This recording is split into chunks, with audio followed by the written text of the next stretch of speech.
Assalamualaikum warahmatullahi wabarakatuh. Halo anak-anak semuanya. Di video kali ini kita akan membahas tentang aturan turunan pada fungsi aljabar. Lebih tepatnya aturan dasar ya. Ini adalah aturan dasar turunan pada fungsi aljabar. Sebelum kita membahas aturan turunannya, eh, kita review dikit ya contoh yang sudah pernah kita bahas di pertemuan sebelumnya. Oke, apakah kalian masih ingat konsep dari turunan?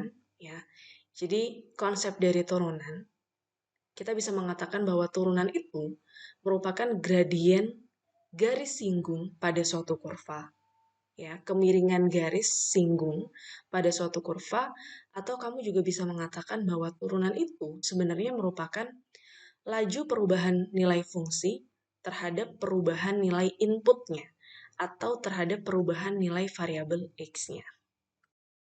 Perhatikan grafik berikut ini. Ini merupakan grafik dari fungsi konstan fx sama dengan 2. Kalau kalian diminta untuk mencari turunan dari fx sama dengan 2, sebenarnya sama saja kalian diminta untuk mencari gradien garis singgung terhadap grafik fx sama dengan 2. Atau kemiringan garis singgung yang menyinggung grafik ini. Oke, perhatikan ini grafiknya berupa garis mendatar, ya. Dia memotong sumbu Y di Y sama dengan 2, ya, tepat di Y sama dengan 2. Kalau kita ingin menggambar garis singgungnya, maka satu-satunya kemungkinan garis singgung yang menyinggung kurva ini itu merupakan sebuah garis yang berhimpitan dengan grafik ini, yaitu garisnya seperti ini. Ya, perhatikan garis yang warna merah ini merupakan garis singgungnya. Ya, garis singgung itu kan menyinggung ya. Kemudian satu-satunya garis yang menyinggung grafik ini kemungkinannya itu adalah garis mendatar seperti ini. Maka garis singgungnya bisa kita katakan ini berhimpit, ya, berhimpit dengan grafik dari fx sama dengan 2. Artinya apa? Karena garis singgungnya ini berhimpitan dengan grafik itu sendiri, maka kemiringan garis singgungnya itu akan sama dengan kemiringan dari grafik fx sama dengan 2. Dan karena di sini grafiknya ini berupa garis mendatar, garisnya tidak miring sama sekali. Ya, ini garisnya mendatar ya, tidak miring. Maka kemiringannya itu sama dengan 0. Karena garisnya itu tidak miring. Ya, dengan kata lain, turunan dari fx sama dengan 2 itu adalah 0. Ya, karena kemiringan garis singgungnya itu adalah 0. Oke, jadi kebetulan untuk contoh yang pertama ini, ya, fungsi konstan, tanpa kita melakukan perhitungan nilai turunannya dengan rumus turunan, ternyata kita bisa menentukan turunan fungsinya dengan menganalisis dari gambar grafiknya, kemudian menganalisis garis singgungnya. Oke, masih ingat ya? Kemudian untuk contoh soal yang kedua, perhatikan grafik berikut ini. Ini adalah grafik fungsi linear, fx sama dengan 3x. Ya. Sama, kalau misalnya kalian diminta untuk mencari turunan dari fx sama dengan 3x, itu sebenarnya sama aja kalian diminta mencari kemiringan garis yang menyinggung grafik warna hijau ini. Ya, grafik dari 3x. Kemudian kalau kamu perhatikan, ya, satu-satunya garis singgung yang mungkin bisa kamu gambar, ya, garis yang menyinggung grafik warna hijau ini tidak lain dan tidak bukan adalah garis yang berhimpitan dengan grafik warna hijau ini. Ya, perhatikan garis yang saya gambar warna merah ini. Ini adalah garis singgungnya. Jadi hampir mirip dengan fungsi konstan yang pertama tadi ya. Ini adalah garis singgungnya. Ya, satu-satunya garis yang bisa kita gambar, di mana garisnya menyinggung grafik ini itu adalah garis singgung seperti ini. Ya, jadi garisnya itu ternyata berhimpitan. Garis singgungnya ternyata berhimpitan dengan grafik dari fx sama dengan 3x. Karena dia berhimpitan, ya, artinya apa? Artinya kemiringan dari garis singgungnya itu akan sama dengan kemiringan dari grafik fx sama dengan 3x. Oke? Maka turunannya dari fx sama dengan 3x itu sama aja dengan kemiringan dari grafik fx sama dengan 3x. Oke, coba kita cari ya kemiringannya. Oke, ambil dua titik sembarang. Yang pertama di titik ini titik 1,3 koordinatnya. Kemudian titik ini, ya, titik asalnya ini adalah 0,0. Kita sudah mengambil dua titik sembarang yang dilalui oleh grafik 3x. Kemudian tinggal kita hitung kemiringannya. Masih ingat rumus kemiringan garis? M, ini simbolnya atau notasinya, itu sama dengan delta Y per delta X. Atau selisih dari nilai Y dibagi selisih nilai X-nya. Selisih nilai Y-nya dari sini ke sini, itu adalah 3 dikurang 0, sama dengan 3. Kemudian delta X-nya dari sini ke sini, ini adalah 1 dikurang 0, sama dengan 1. Maka kemiringannya adalah, berarti turunan dari fx sama dengan 3x itu adalah 3. Sama dengan kemiringan dari garis singgungnya. Oke, ini kalian sudah ingat ya. Kemudian satu lagi contoh yang terakhir yang sudah pernah kita bahas. Yang tadi fungsi linear, sekarang kita masuk ke fungsi kuadrat. Fx sama dengan x kuadrat. Grafiknya berupa parabola seperti ini. Untuk grafik parabola ini, ya kalau kita ingin menggambar garis singgungnya, maka kemungkinannya bisa bermacam-macam. Kalau kita gambar garis singgung di sebelah sini, maka garis singgungnya kira-kira seperti ini. Ya, berupa garis lurus yang menyinggung grafik ini. Kemudian kalau kita gambarnya di sebelah sini, ya di bagian puncaknya, puncak minimumnya, maka garis singgungnya itu seperti ini. Set, ya, kira-kira berupa garis yang mendatar seperti ini. Kemudian kalau kita gambar garis singgungnya di sebelah sini, maka garis singgungnya kira-kira seperti ini. Anggap aja ini berupa garis lurus ya, kira-kira seperti ini. Jadi untuk grafik ini, kita tidak bisa mencari turunannya dengan hanya menganalisis dari gambar garis singgungnya saja. Karena kebetulan garis singgungnya itu kemiringannya bisa berbeda-beda, bervariasi. Untuk itu, untuk mencari turunan dari fx sama dengan x kuadrat, kita perlu melakukan perhitungan dengan menggunakan rumus turunan. Kita sudah menghitungnya ya di pertemuan sebelumnya. Ternyata kita peroleh untuk fx sama dengan x kuadrat, nilai turunannya itu adalah 2x. Jadi f aksen x-nya atau turunannya itu adalah 2x. Diperoleh dari mana? Dari perhitungan dengan rumus turunan, yaitu limit, ya, nilai limit dari perbandingan antara perubahan nilai fungsinya ya, dari fx plus h dikurang fx dibagi selisih dari nilai variabel x-nya atau perubahan nilai inputnya ya. H ini adalah selisih dari x plus h dengan x. Ketika hanya ini mendekati 0. Ya, jadi limit dari ini ketika hanya mendekati 0.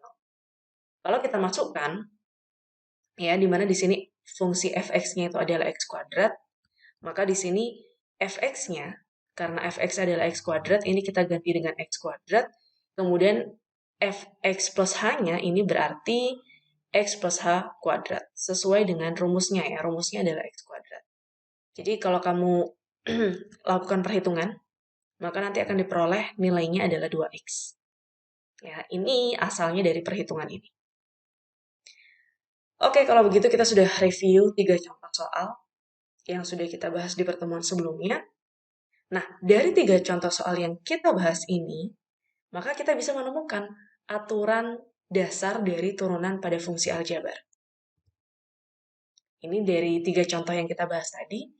Ketika fungsi fx-nya itu konstan, yaitu sama dengan 2, ternyata turunannya sama dengan 0. Ketika fungsinya itu linear, bentuknya 3 dikali x atau 3x, ternyata turunannya koefisien dari variabel x-nya saja, yaitu 3. Ya, jadi turunannya berupa konstanta, yaitu koefisien dari variabel x-nya saja. Kemudian ketika fungsinya itu kuadrat, ya, berpangkat X pangkat 2, ternyata turunannya itu adalah 2 kali X-nya. Ya, ini seolah-olah pangkatnya ini turun nih, jadi 2 kali X. Kemudian variabel X-nya berkurang 1 pangkatnya. Ya, jadi dari 3 contoh ini kita menemukan aturan sebagai berikut. Yang pertama, ketika fungsinya itu adalah berupa fungsi konstan, berupa konstanta, maka turunannya itu pasti sama dengan 0. Kemudian aturan yang kedua, ketika fungsinya itu berupa fungsi linear, ya, K kali X, X-nya ini pangkat 1, kemudian koefisiennya ini berupa K, maka turunannya itu adalah koefisiennya saja, ya, variabel X-nya hilang. Jadi turunannya itu ternyata koefisien dari variabel X-nya. Ini untuk fungsi yang linear.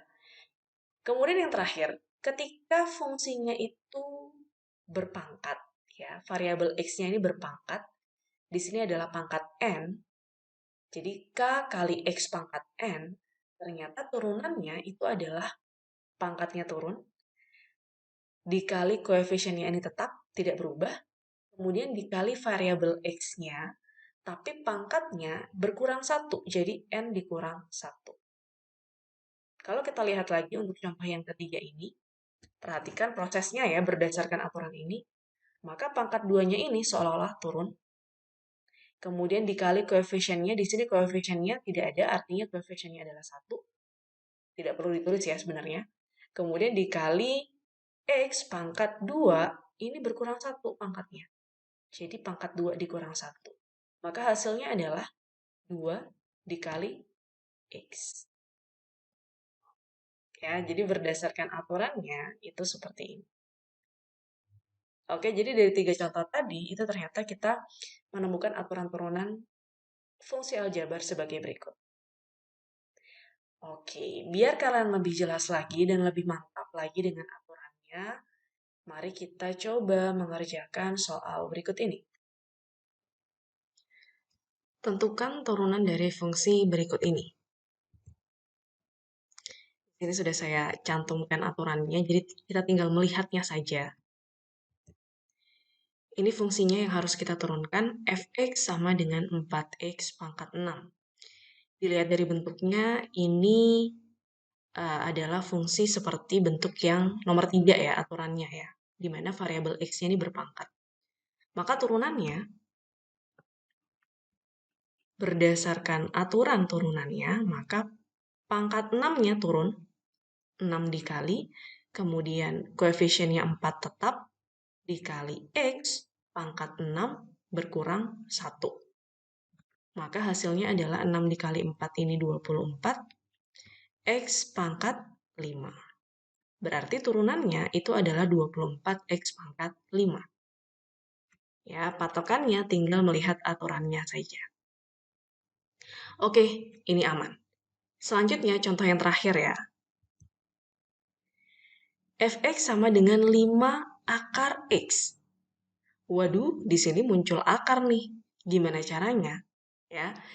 Oke, jadi kalau misalnya kalian menemukan bentuk akar x ya, di mana x-nya ini dalam bentuk akar, ini kalian gak usah panik ya.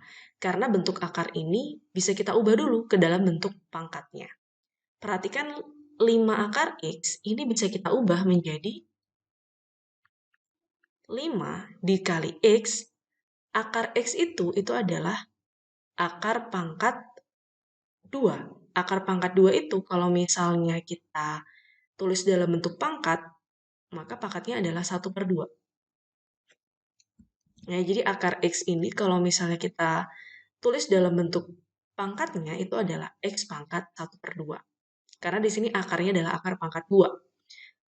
Contoh lagi nih, misalnya kalian menemukan bentuk akar pangkat 3 dari x dikurang 1, maka ini kalau kita ubah ke dalam bentuk pangkatnya, itu sebenarnya x min 1. Pangkat berapa? Pangkat 1/3. Satu lagi nih, biar kalian lebih mantap lagi nih. Misalnya kalian menemukan bentuk x plus 1 kuadrat, seperti ini. Ini di akar pangkat 3 misalnya. Jadi ini akar pangkat 3 dari bentuk X plus 1 kuadrat. Maka ini kalau kita ubah ke dalam bentuk pangkatnya, jadinya adalah X plus 1 pangkat 2 dari sini. Kemudian karena ini akar pangkat 3, berarti pangkat 2 per 3. Ini pangkat ya, harusnya tulisannya ke atas. Seperti ini. Akar pangkat 2 per pangkat 2 per 3, sorry. X plus 1 pangkat 2 per 3. Oke, jadi kalau menemukan bentuk akar, jangan panik, ubah dulu ke dalam bentuk pangkatnya seperti ini. Baru kalian turunkan. Oke, kita lanjut ya untuk bentuk ini. Maka turunannya adalah, f aksen X-nya adalah pangkatnya turun setengah, dikali koefisiennya tetap 5, kemudian dikali X pangkat setengah berkurang 1, berarti setengah dikurang 1. Maka hasilnya adalah setengah dikali 5 itu 5 per 2, dikali X pangkat setengah dikurang 1 itu min 1/2. Karena ini pangkatnya min, ya, maka bisa saya tulis ini 5 per 2 dikali 1/X pangkat setengah. Atau 5 per 2 dikali X pangkat setengah. Seperti ini boleh. Kalau X pangkat setengahnya ini mau kamu tulis dalam bentuk akar, maka ini nilainya sama dengan 5 per 2 akar X. Kira-kira seperti ini. Oke, jadi ini adalah turunan dari fungsi f(x) sama dengan 5 akar X. Oke, kira-kira contoh soal yang mau saya bahas cukup 2 ini saja, karena saya yakin untuk bentuk yang lainnya pasti kalian bisa. Tinggal patokannya adalah dari aturan ini. Oke, itu saja pembahasan materi kita kali ini. Kurang lebihnya mohon maaf. Wassalamualaikum warahmatullahi wabarakatuh. Sampai jumpa di video berikutnya.